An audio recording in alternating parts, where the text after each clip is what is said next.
as a buyer, the experience is, I'll call it horrendous, to be really interested in a product, be chased to schedule a meeting, and then show up for that meeting only to be qualified for 30 minutes before then getting scheduled for an AE a week later. And certainly as a buyer, I've got all my own stories of having that experience kind of thrust upon me. And those aren't products that I bought at the end of the day. Welcome to the Win-Loss Show, where we discuss why B2B companies like yours win and lose deals. Here at Closed, we've conducted tens of thousands of buyer interviews for hundreds of different companies, and we've uncovered what drives your prospects and customers to buy, not buy, or even churn. In each episode, we'll explore things you can do to help you identify and double down on your strengths, improve your weaknesses, and ultimately create more revenue. I'm Trent Rumpf, the head of marketing at Closed, and joining me today is Tom Rowe, the SVP of Sales at Chili Piper. Thanks for joining us, Tom.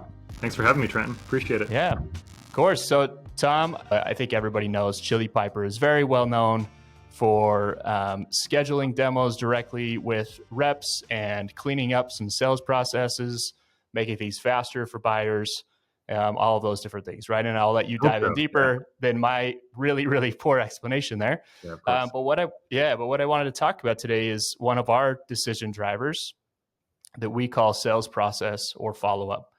And what we mean when we say that is we ask buyers in our win-loss interviews, we ask things like, what was your sales experience like? Was the company or sales team responsive to your requests and questions? Did you feel like you had clear lines of communication, like you knew who the contact was you're supposed to go to? Sometimes companies, for some reason, hand people off to multiple sales reps and confuse everything. Yeah. And then was the frequency of communication from the sales rep appropriate? Like, were they totally unresponsive and you had to pull things out of them? Or were they coming out of, every single channel, like text and call and email 5 times a day and completely annoying you? Of course, yeah. Yeah, so those are some of the things we've seen. And as we've crunched some of this data and looked deeper at it, pretty much across the board, we see that companies are pretty average at this. So in our opinion, you could differentiate pretty quick what your sales team's quality looks like by being semi-good at the sales process or follow-up. And then, setting the bar particularly low for everybody. Yeah, great. Exactly. So that's why I wanted to reach out to you, Tom, and get you on today, because I know Chili Piper does things differently. They've got their own unique stance on this. You guys are a thought leader in this space of how do you create a sales process that buyers enjoy. So tell me what your ultimate goal is on lead response time, and we'll start there. Yeah, I think both by nature of our product and by principle, kind of thought leading ideas on lead response time. We believe your response time on leads should be 0 minutes and 0 seconds. Anything after instant, I think, is relatively unacceptable, especially with high intent forms. And it's obviously the nature of what our product does, but I think we focus a lot on buyer experience, and people who are focused and shopping for your product shouldn't have to wait or be chased to chat with your sales team. 0 minutes and 0 seconds. So technically as fast as possible. Exactly. As fast as humanly possible. Over deliver, I think, on people's expectations there. So just a quick rundown of Chili Piper's suite of products. We do advanced scheduling and routing. So the traditional SaaS experience is that I come in via your pricing page, via an inbound form or something else, and I'm served a thank you page and I'm done. I submit all my info, I get a thank you page. And in that model, AEs and SDRs, whether you measure them on SLA or not, are spending time chasing after those prospects. Chili Piper's product, obviously, as soon as a prospect hits submit, we're in the background pinging your CRM, checking to see if that lead, contact, or account is owned. If so, we're going to display that account owner's calendar and have people book immediately. If not, we manage whatever round robin logic you like to display an appropriate rep's calendar so you could book instantly. And that lead response time of having your meeting booked, you can check that action off as a prospect. You have time booked the following day or the day after to get everything that you need, rather than waiting for somebody to call you, and that's a call you're not going to answer, or email you, and that's an email that only has an 80% likelihood to get into your inbox. So that melt is really where we address that gap. People who get 100 form fills that turn into 60 conversations, we want 100 form fills to turn into 100 conversations, especially on like super high intent forms. That's awesome. So talk to me a little bit about where my mind always goes with this is the conversation people have about, do you want an SDR taking your high intent inbound So you mentioned on the accounts that can't be recognized or you don't know where it's routed. How do you guys coach through that? Should it be sent to an SDR team and they qualify it instead of like cluttering up an AE's calendar with maybe unqualified, prospecting calls, or how do you guys do that? Yeah, I have pretty strong opinions here. I think our company has taken a stance, and it's a stance that I agree with, that inbound SDRs are a role that perhaps don't need to exist. Certainly with the technology that exists nowadays, you should be able to qualify people at the point of submission, either through data enrichment or through the questions that you ask. And if somebody's qualified, you pass them to an AE immediately. As a buyer, the experience is, I'll call it horrendous, to be really interested in a product, be chased to schedule a meeting, and then show up for that meeting only to be qualified for 30 minutes before then getting scheduled for an AE a week later. And certainly as a buyer, I've got all my own stories of having that experience kind of thrust upon me, and those aren't products that I bought at the end of the day. Yeah. And some of the data that I've been reviewing from our buyer interviews, that's the exact story I've seen multiple times, even to like an egregious point where there was a deal, 6-figure deal. So these aren't like small account size by any means, right? Deal size. And the buyer said that one vendor was still working on emailing them to figure out discovery call, like scheduling. And while they're still emailing them, he was literally signing the agreement for the other vendor because they had already demoed and already done a proof of concept in like a matter of 3 weeks for this 6-figure deal. So it goes right in line with what you're saying.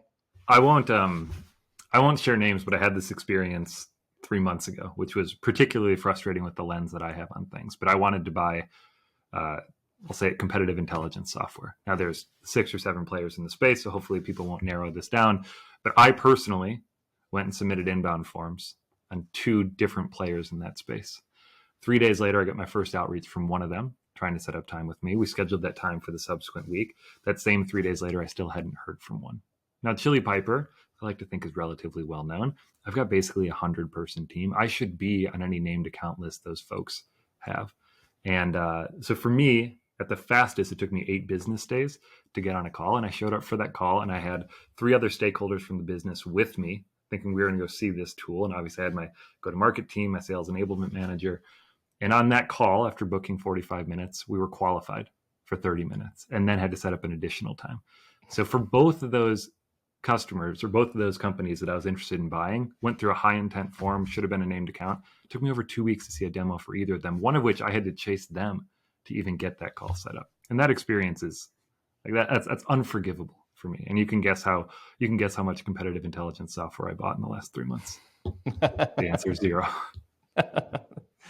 That's a great example, especially when you know who you're selling to. Like, oh, this is Chili Piper. They really care about this. And you guys aren't a small account, like you said. It should have already been as an account-based approach. Like someone should have been aware of what was happening in that account. Absolutely. Yep. Talk to me about, so the other thing I hear sometimes is on this, what we're talking about is we should be able to qualify before a call and get straight to a demo as fast as possible. And I've been on a few calls like this, and I honestly am still, I don't feel like I'm a sales expert. Obviously, I'm in marketing, and so I'm going to look to you to this one. So tell me about your feelings of showing the demo too soon versus doing like really solid discovery, or vice versa, like doing so much discovery that you annoy somebody by never showing them a demo fast enough. You know what I mean? Yep. I'd love to hear your thoughts about that. Yeah, there's a guy, one of our senior sales managers, this guy named Alex Franco, is actually writing an article for us on behalf of this topic because I think we have some relatively strong feelings. We recently lengthened our kind of standard demo meetings from 30 to 45 minutes because the expectation for my AEs is that you do discovery and demo in one call. And I think people are far too afraid of doing that. The way I was always coached on demos, you first show people what you do, and then you show them how you'll do it for them. And I think with that frame on the demo process, you should be demoing on your first call each and every time, especially because something like 40% of people have demo call to actions on their site. So imagine filling out a demo call to action, like schedule a demo today, then getting qualified and not getting a demo. We just talked about how horrendous that experience is. So my bias, in my opinion, is you should show something. And competitive intelligence software, probably a really good example where you really need to know who are your competitors to effectively demo that product, show people how you'll do it for them in particular. That doesn't mean you can't show the tool ahead of time. Here's how we use it for ourselves. Here's our demo environment. If without demoing on that first call, you're simply asking your prospect to do you a favor by showing up for that second call. You've demonstrated no value just yet. So yeah, we feel pretty strongly about that. And it's not to say that our sales cycle is one call. We almost always have a secondary demo. We call in more stakeholders. And I find by demoing, even for 15 minutes up front, one, we elicit better discovery because people start to see the tool and their gears are running a little bit better. Two, we find out what stakeholders have to be involved in the second call. So we can eliminate the third call by getting those people involved up front. That's amazing. And then how do you guys handle the other thing we see a lot of times is someone will sign up for a demo. This bothers some buyers that I've seen. They'll sign up for a demo and they'll join the demo call or the discovery call. And when they join that call, there's like 3 or 4 people on the call instead of like the one AE that they've been talking to. And all of a sudden they're kind of caught off guard. Wait a second. I have like a VP of sales, an AE, an SDR, and a solutions engineer or sales engineer on this call. And I've seen a lot of times buyers will react to that negatively. Like I felt like I was overwhelmed. I felt like, so how do you approach that? Like setting expectations, both on like who's going to be part of the call and maybe what the agenda is for the call. Talk to me about the process that you like to see when you're setting expectations for that initial call or maybe subsequent calls. Yeah, I love this question. I think anytime you have an opportunity to remove ambiguity in the sales process, you have to take it. So that starts at the beginning of the call. If you're going to be on a call for 30 minutes, let's start with an agenda, talk about how we're going to spend that 30 minutes. If you have a product where your time to value can be 2 weeks and you can tell the customer, hey, in the utopian setup, we could actually be up and running in 2 weeks, is a lot different than telling somebody that's going to take 3 months for implementation. But if people don't understand that time to value, they're going to be really uncomfortable through that process, right? Uncertainty causes doubt. Doubt causes people to ghost you. In regards to who shows up for calls, one, that guest list has to be known ahead of time. I've been there before where I show up as one and I have 4 against me. In general, you should work to match firepower. The seller typically shouldn't have more headcount on a call than the buyer. And if that's ever inverse, you're typically, if you haven't set the appropriate expectation, I trust that's likely going to backfire on you. Yeah, that's great. I love that, like removing the ambiguity. We see that a lot of times where sales reps don't manage the process very well. So both on like driving what the buyer needs to actually make a decision and driving what the buyer needs to help his team or internal people make a decision, right? Like giving them tools so they can sell the ROI internally. And then what we see a lot is when they don't manage the process or remove that ambiguity like you're talking about, their forecasting is completely off because they don't understand the buying process. And they're like, yeah, this person told me that they're going to close at the end of the month, but nobody knew that there was a security review that was going to surprise them like at the end of the month, right? And all of a sudden it gets pushed to next quarter, it gets pushed a few weeks out. I love that. Remove the ambiguity. That's great feedback. When I was my first job in sales, I worked at Groupon back in 2011. It's a pre-IPO young company, but an awesome sales shop. And I remember going to one of my first sales training, and I was taught at the time that buyers are afraid of 3 things. And you have to address these things throughout the entirety of the sales process. They're afraid that we're going to waste their time. They're afraid that we're going to waste their money. They're afraid that they're going to have to be a jerk to us to get us off the phone. And if you think about like, if your mom gets an unknown phone call, I know my mom doesn't answer those unknown phone calls for those 3 reasons. She's afraid it's going to waste her time. She's afraid she's going to get swindled out of money. And my mom, bless her heart, is not about to be rude to somebody on the phone. That's why you set an agenda at the top of the call, but it's also why you set clear expectations for what next steps are, what will be covered, who will be there, and how much longer this process is going to be. Because at any point, buyers become fearful of one of those 3 things. They're going to be further away from you in this position to buy. They're not going to be ready to move forward, and you've probably shot yourself in the foot more than you know. And it is exactly those fears that result in ghosting. Like as you go do win-loss analysis, I'm sure you have people who have this huge bucket of, hey, 50% of my opportunities that I lost, I have no reason why. You're probably going out to interview those people and finding out later that they were in one of these buckets that the salesperson didn't know about. Yeah, exactly. That happens all the time. So in talking about that, there's kind of a large shift right now, or I feel like everyone's talking about buyers don't buy like they used to, and they want things differently. And there's these stats thrown around. I swear I've heard anything from like buyers do enough research, like 60% to 80% of the research they do in their buying decision is made before they even talk to a salesperson. I saw a post today from like a Harvard Business Review article that said B2B sales is in trouble. Like literally, we don't think this job is going to exist much longer. Now, I don't totally agree with that because I sure hope you people. don't. I'd be in trouble. Yeah, I know, right? And I have people on my team that I know are not great at buying, like they're more junior in their career. And I actually want them, when they go through a sales process, to find very consultative, highly intelligent salespeople that can walk them through a process and help them understand the ROI. And obviously, there's a little bit of bias there, and they're trying to sell them a product. But at the end of the day, they're really consultative selling, right? And I really appreciate that. I don't think that's really going to go away. But talk to me about that balance, because you said you need to own the process. You need to like assuage those fears that people have that you just brought up. But is there a balance where you kind of let the buyer guide the process a little bit and you don't force feed them into your sales process? Or is it you do actually like need to own the process all the way and you just got to do it in a better way? Like how would you approach that kind of issue? Yeah, I think I have two thoughts. One, everything we do on my sales team is designed to make buying as easy as possible. We're huge proponents of like the whole concept that you're referring to of people shopping before they talk to your salespeople is this concept of the dark funnel. So I think we're really cognizant of that. We know that by the time somebody talks to one of my salespeople, they have likely researched our pricing, they have likely read our reviews, they've likely explored other solutions in that space. That's why we have fully transparent pricing. You can go look at our exact price. You can go model it out before you talk to my sales team. And guess what? We also don't discount a penny off of that. So my team doesn't have to negotiate on price. People find out about our solution, they come in, they know the price, and generally you just have to be consultative to make sure that we're the right fit. In regards to whether your question of whether like, do you put people through discovery? Do you run them through your sales process or do you handle theirs? I'm a big proponent of setting a firm agenda at the beginning of a call.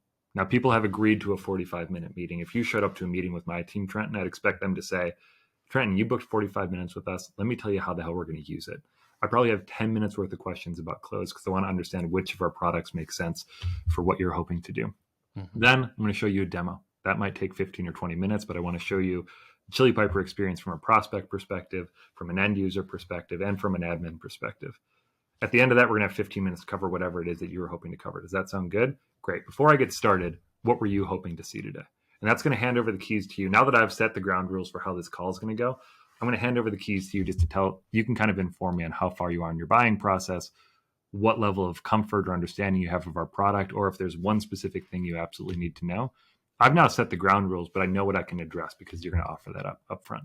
If you and I have both probably had this experience. You run into a call with no agenda. That presents fear for a buyer.